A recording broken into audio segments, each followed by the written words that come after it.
day 8, and we're on Genesis 5, verse 32 now. When Noah had lived 500 years, Noah begot Shem, Ham, and Japheth. So we're going to focus on one source in the Midrash today from Bereshit Rabbah 26:1. And Noah was 500 years old. It is written in Psalms 1:1. Fortunate is the man who does not walk in the counsel of the wicked.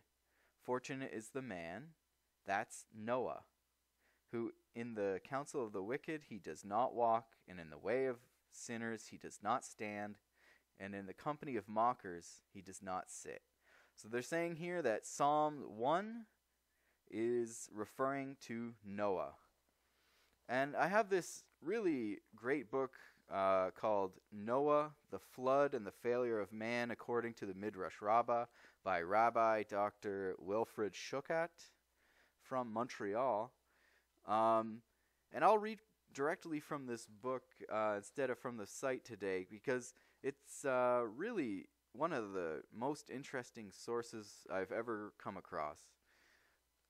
So again, happy is the man refers to Noah from Psalm 1:1, and the sages interpret the rest of the psalm as being identified with the career of Noah.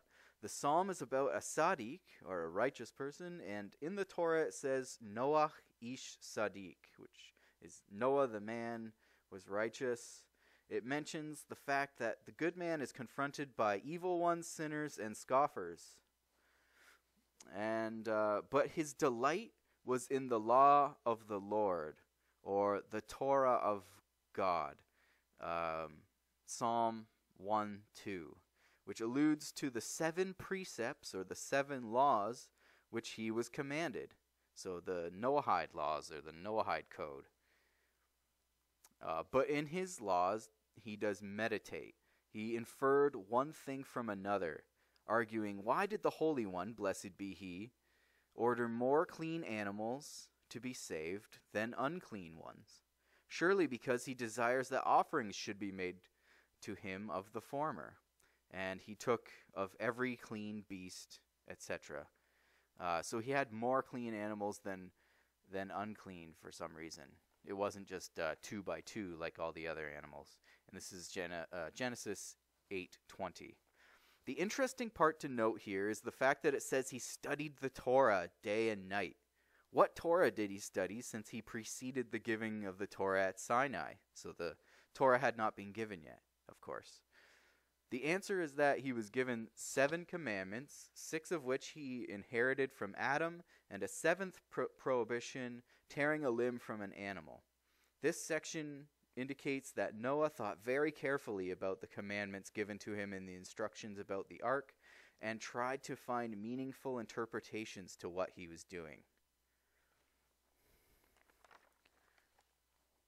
The verse in Psalms could have said, happy is a man, but instead it says, happy is the man, interpreted to refer to Noah. It also describes 3 categories, evildoers, sinners, and scoffers. This can be interpreted as 3 generations in which Noah was righteous. It also says about Noah that he was a righteous man and wholehearted in his generation.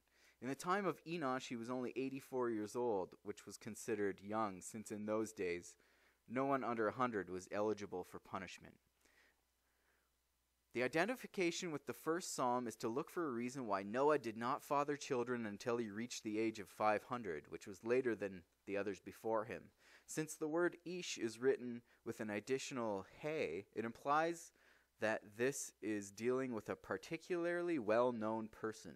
The Midrash identifies this psalm with Noah, about whom it is said that he was a righteous man and lived within the 3 generations of evildoers, sinners, and scoffers.